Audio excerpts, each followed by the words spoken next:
Būt vai nebūt? Tāds ir jautājums. Kas prāta cienīgāk? Ciest niknās būtnes, ar ko mūs tirda ļaunais liktenis?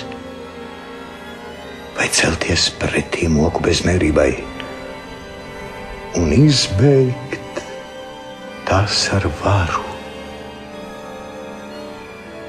Aizmigt, mirt un aizmiegot uz mūžu darīt galus sirdsmokām. Bet varbūt sapņot pat. Bet nāvei zināms baigums līdziet. Kas ciestu laika sitienus un spaidus, varmāku spaidus, augstprātīgā nievas, nonicinātas mīlas, rūto smeldzi, ja katrs sev varētu tik mieru rast ar asmeni, kurš locītos un svīstu dzīves jūgā, ja nebūtu šīs bailes no kaut kā pēc nāves.